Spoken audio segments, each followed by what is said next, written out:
From the station working for you, this is WRTV News at 6, streaming now. Snow is not an issue on the roads right now, but that could change for your morning commute. WRTV is working for you, helping you prepare for winter weather. Good evening, and thanks so much for joining us. I'm Nicole Griffin. We start tonight with the WRTV meteorologist Kyle Mounds, who is tracking and timing out the first snowfall of the season. Kyle. Yeah, Nicole, throughout the day today, we've had varying shades of gray in the sky. Those clouds continuing to thicken up a little bit. Now you can see the wet weather gathering off to our south and west. Already starting to see a few of those showers move in around Evansville, but it's going to take a little longer here before we get any wet weather into central Indiana. But you notice temperatures, they are well above freezing right now. 47 downtown, 46 in Bloomington and Columbus. So we've got the moisture to the south. The other part to this weather puzzle going to be the cold air that right now sits off to the northwest. That's going to be sliding in here as we get into the overnight hours. And here's a look at TrueCast. I think it's just going to be some light rain showers here as we go through much of the overnight. Then as we get towards sunrise tomorrow morning, 6 a.m., start to see some of those shades of pink indicating that rain snow mix, and eventually transitioning over to a little bit more in the way of snow as we go through our Monday morning. So kind of a little bit of a mess here as we start off the work and school week. We'll see that transition to snow. Most areas going to see less than an inch of snowfall, but there are going to be some exceptions. We'll also see windy and colder temperatures here. Those wind chills will only be in the 20s tomorrow, but if you're heading out there this evening, temperatures still not bad in the lower 40s in those cloudy skies. We'll talk more about where we could see the enhanced snowfall potential in just a few minutes. All right, Kyle, thank you. 80 trucks with the Department of Public Works are scheduled to begin pre-treating roads starting at 11 o'clock tonight. Indy Snow Force drivers have been preparing for this winter weather season since October. This is video from last month when the city unveiled 7 new snow trucks. As always, drivers are asked to be cautious around snowplows and in general. A big thing that we ask of residents or anyone driving around in Indianapolis is to leave enough space between other cars, but especially 3 car lengths between them and any snowplow that they see out on the roads, so that drivers have enough space to make sure the roads are getting clear the way they should be.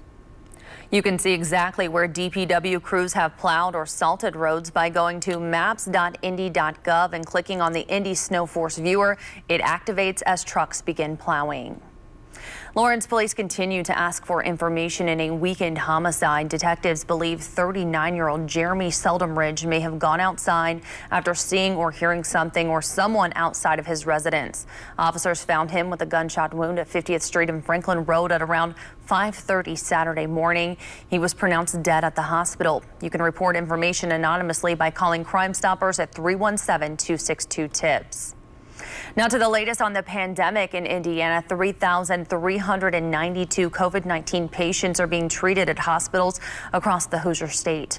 That's according to the latest update from the State Department of Health. 4,335 new positive tests were reported between Wednesday and yesterday, and the 7-day positivity rate among unique individuals is at 21.2%. Anyone who lives or works in Indiana can get a COVID test for free. You can find a list of testing sites and links to register at coronavirus.in.gov. All K through 12 schools in Marion County must return to virtual instruction by tomorrow. Many districts have already transitioned to full remote learning, including IPS. The Marion County Health Department issued the order on November 12th as part of updated restrictions to slow the spread of COVID-19. The nation's top infectious disease expert says expect more of the same as the holiday season ramps up. Appearing this morning on ABC's This Week, Dr. Anthony Fauci said recommendations to avoid large gatherings will likely continue in the weeks ahead.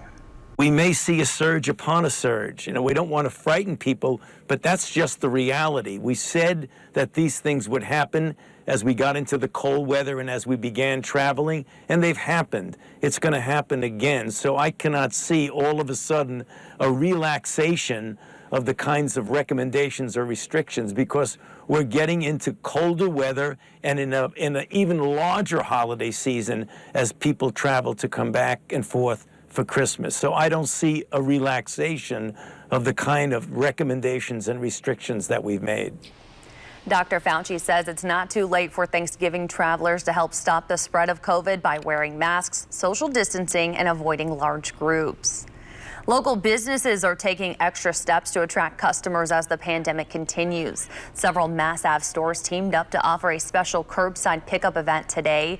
Online shoppers could pick up their items in the Art Bank parking lot this afternoon without ever leaving their cars. These are customers who have placed orders online with our different businesses. Some of them have placed orders with multiple businesses. And they're just here to pick them up. Similar to how they would if they were picking it up curbside in front of a business. It just gives them sort of like a one-stop shop. It makes it really easy and convenient instead of having to make several different stops along the avenue and park. The first 100 cars received a swag bag full of freebies. Organizers say they hope creative events like this help give businesses a much-needed boost. Holidays is a unique time for us as retailers. We have small spaces and we can't accommodate as many people safely as we're used to. And so we really had to find creative ways of encouraging people to shop online more. So this is just one of those creative ideas we came up with. Several shops participated, including Silver in the City, Crimson Tate, Homespun, and Stouts Footwear. As the pandemic continues with Christmas just weeks away, many people are shopping online this year, which of course means more packages will be delivered to front porches across central Indiana. Tonight, people living in the Berkeley Grove neighborhood in Fishers off 106th Street and Hague Road are sharing home surveillance and doorbell video with WRTV. It shows packages being stolen off their front porches Friday night around 6 p.m. Neighbors posted about the incidents on Nextdoor and made police reports. Many of them started working together to return packages found scattered throughout the neighborhood. We talked to an ICU nurse who says 2 of her stolen items were found, but 100 surgical masks that she ordered to wear into the hospital were not.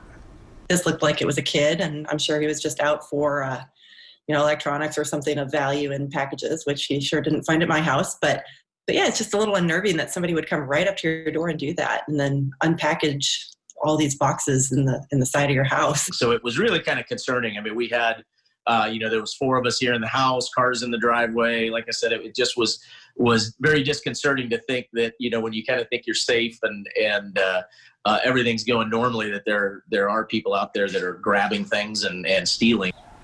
Well, the second neighbor we spoke with says his packages were Christmas gifts. He did have one returned after a neighbor found it. Tonight, we have reached out to Fishers Police to find out how many reports they have received and if any other neighborhoods have been targeted. An Eastside church is giving Hoosiers a hand this holiday season by offering debt relief to those struggling throughout the pandemic. This is the second year New Direction Church has anonymously helped people in the community. This year, they've doubled their efforts during a time when assistance is needed more than ever. To date, we have paid over $3 million worth of debt off. Partnering with RIP, our church has done this for the past 2 years. So this is the second year of us being able to do this. And it's made a huge impact in the lives of so many different people. Well, coming up tonight at 11, we'll explain how the initiative works and why the church is increasing its efforts as the spike in COVID-19 cases continues. As President-elect Joe Biden moves ahead with his transition, President Trump called into Fox News today, giving his first interview since the election. ABC's Rachel Scott has the latest now from Washington. President-elect Joe Biden is expected to announce key members of his economic team this week. Sources telling ABC News former Federal Reserve Chair Janet Yellen is Biden's choice for Secretary of Treasury. She's brilliant, she's experienced, and she has very broad support. The progressives like her, but so do Wall Street and corporate America, and she has bipartisan support. If confirmed, she would be the first woman to hold that position and would likely play a key role in coronavirus relief negotiations that have stalled. Congress has failed to reach a deal on the next round of relief, with unemployment benefits, protections on student loans, and moratoriums on evictions all set to expire at the end of the year. The president-elect has already announced some of his nominations for his foreign policy and national security staff. It's a team that reflects the fact that America is back, ready to lead the world, not retreat from it.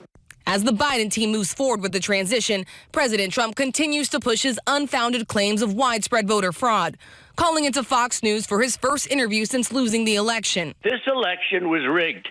This election was a total fraud. Since the election, the president and his allies have had at least 30 of their cases thrown out of court for lack of credible evidence. The latest defeat, Pennsylvania Supreme Court justices unanimously dismissing a Republican lawsuit to toss out more than 2 million mail-in ballots. In a concurring statement, Justice David Wetsch writing, they have failed to allege that even a single mail-in ballot was fraudulently cast or counted, noting several of the Republicans who brought the lawsuit participated in primary elections under this system without complaint, adding courts should not decide elections when the will of the voters is clear. Rachel Scott, ABC News, Washington.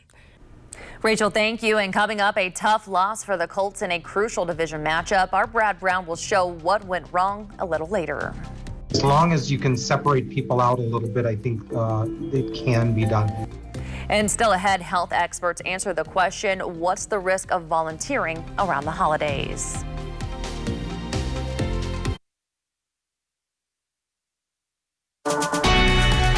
From the station working for you, this is WRTV News at 6, streaming now. If your home or property is decked out for the holidays, we want to share a picture of your light display for a chance to win tickets to the Christmas Nights of Lights show at the Indiana State Fairgrounds. The contest ends on December 6th. For more information, just go to WRTV.com and click on the contest tab. Your photo could show up on the WRTV Storm Team forecast at 7 o'clock. And meteorologist Kyle Mounts joins us again. Kyle, what a great weekend to get outside and put some of those lights up on your house. Yeah, hopefully taking advantage of the 50-degree warmth we had today, because that's probably the last time for a while we are going to be that warm. It's going to be feeling and looking a little more like Christmas here as we go through the next 24 hours. Right now, we just have those clouds streaming in overhead. The rain still a little closer to the Ohio River for us, but a beautiful shot there of Lucas Oil Stadium this evening with temperatures in the middle 40s. The wind, it's pretty calm. It's going to start to ramp up here a little bit later tonight, and throughout the day tomorrow we could have those gusts around 30 miles per hour. Tonight, temperatures, they're going to be key, and it does look like we'll be at either the freezing mark or warmer. About 33 in Lafayette in the city, 32 for you in Bloomington, and 34 degrees in Muncie. So let's put that with the precipitation here, and you can see as we go toward 10 o'clock tonight, some very light green, some light rain showers out there, and that will continue here as we go through the overnight. By 5 a.m., 6 o'clock in the morning or so, we start to see a little bit of that wintry mix, and then more of a transition as we get toward 8 o'clock in the morning. Still some rain and snow showers around the city, but you see some pockets of snow there around Anderson, Alexandria, and we could have some moderate snow around Muncie into the Richmond area as we get through the mid-morning, and then some lake effect snow bands are expected to set up. That would be a very narrow area, but coming off of Lake Michigan, could have some higher snowfall rates within that. I think it will kind of pinwheel, though, as those winds turn out of the northwest throughout the day, and then the rest of the snow starts to move into Ohio. But we do have a winter weather advisory for Richmond, Connorsville, and Liberty here as we go into tomorrow morning through 7 a.m. on Tuesday, and that's where we could see about 1 to maybe 3 inches of snow, and then with those lake effect bands around Kokomo toward Lafayette, Monticello, could see another 1 to 2, maybe 3 inches of snow there. The rest of us, though, should be under an inch of snow, especially when you combine it with temperatures tomorrow that should stay above the freezing mark here into the middle 30s. But we talked about that wind. That wind is going to be coming out of the north and northwest throughout the day with gusts around 30 miles per hour. So that's going to make it feel about 10 degrees colder with wind chills tomorrow that will be in the middle 20s. Only 20 degrees is what it will feel like by 7 o'clock tomorrow evening, and then some sunshine, but still cold on Tuesday. Check that 7-day planning forecast. After this system on Monday, things are calmer and temperatures moderate a little bit with highs in the lower 40s. All right, Kyle, thank you. Well, many people spend the holiday season giving back, but that could come with risks this year. Our partners at Newsy are getting answers for those who may be concerned about volunteering in a pandemic. As the holiday season begins, you might be wondering about the risks of getting sick with COVID-19 as you make plans to celebrate. We asked the experts, what's the risk of volunteering around the holidays? Their take, volunteering is medium risk. If you are volunteering at an indoor facility where there is not a capacity to social distance, that risk is going to be higher than if you're volunteering in a capacity where everyone is masked and you have more distance, or even better, if you're able to volunteer by doing things that are outside or not in as large of a group. What's the nature of your volunteering? So if you volunteer maybe in a food line What are the precautions that are going to be taken to keep you and the users of that service safe? Are masks going to be required? Is social distancing going to be something that is thought of and planned? Or will there be other precautions as well? If the organization that you're volunteering with is taking some precautions, making sure everyone's masking, hand sanitizer, hand washing availability there, I think that goes a long way. And also just configuring how you're doing volunteering at that time is probably going to help. If they have separate stations, whether it's a food pantry or a food packing or distribution thing that we're doing, as long as you can separate people out a little bit, I think it can be done. For more information on what is low, medium, or high risk, visit newsy.com/what's the risk.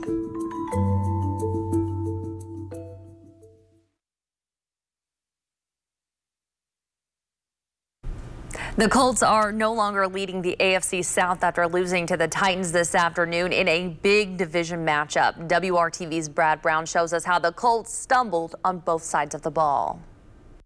It felt a bit like a playoff tune-up for the second meeting between division rivals. A back-and-forth battle through the first 17 minutes saw the teams exchange touchdowns on the opening 2 drives. Phillip Rivers found Trey Burton for the Colts' first score, and Jacoby Brissett punched in a short run for the second. The game was tied 14-14 after the fast start. We started off great those first 2 drives, and then we obviously hit that 6-series lull. I think we ended all 6 possessions, 5 of them with a punt, and then the one long interception. But for the Colts, it was all a bit of a mess after that. The defense had nothing to offer in the way of stopping Titans running back Derrick Henry. Short gains for first downs. He cut loose for a couple of long runs as well. Henry found the end zone 3 times in the first half, had 140 yards on the ground in the first 2 quarters. It was rough in the first half. I mean, they obviously, we talk about it, they have the best rushing attack in the NFL, the best back in the NFL. We knew it would be a challenge.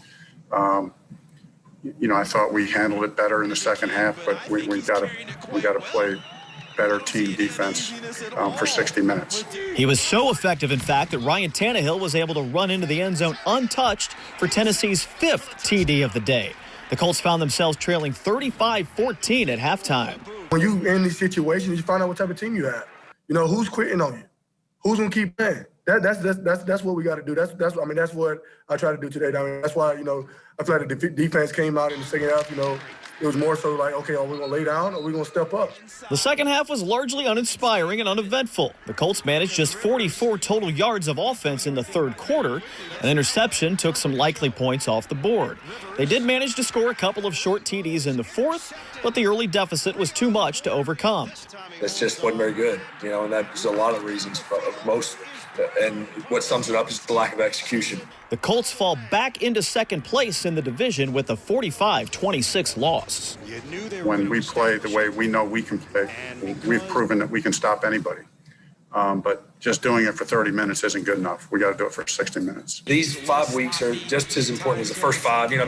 It's one at a time. But certainly the consequences, although they all count the same, so you can point back to any one loss. But yes, the consequences are at the same time the reward, I guess, based on how these last 5 weeks is, a little more. I guess it's a little magnified. So the AFC South looks like this now. Tennessee holds a tiebreaker over Indy as well with the better division record. The Colts are currently in a wild card spot, but it looks like they'll need to get to 10 wins to make the playoffs. The Colts go to Houston next Sunday. The NFL is telling all 32 teams to work virtually on Monday and Tuesday this week. They are closing team facilities due to the expansion of the COVID-19 outbreak. That's not a big departure for the Colts. They normally don't get practice on the field until Wednesday anyway, but it looks like they are in for an uphill battle in the month of December. Brad Brown, WRTV Sports.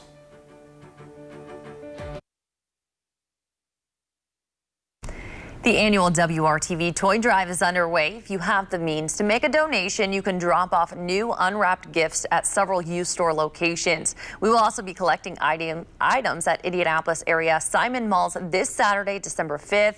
For more information, just go to WRTV.com/toy drive. Kyle. Going to be a little bit messy in the morning with some rain and snow showers, but those temperatures in the mid-30s should help us out. The roads just mainly wet. As far as accumulations, again, most areas less than an inch of snow coming our way by Tuesday morning. Northern and eastern locations, though, could see between 1 and 2, maybe some isolated 3-inch amounts out there. 7-day forecast, windy and colder here as we go through Tuesday. Temperatures level off a little bit as we get toward the middle of the week. Those highs back in the lower 40s. All right, Kyle, thank you so much, and thank you for joining us. We'll see you right back here tonight at 11 o'clock. Have a great night.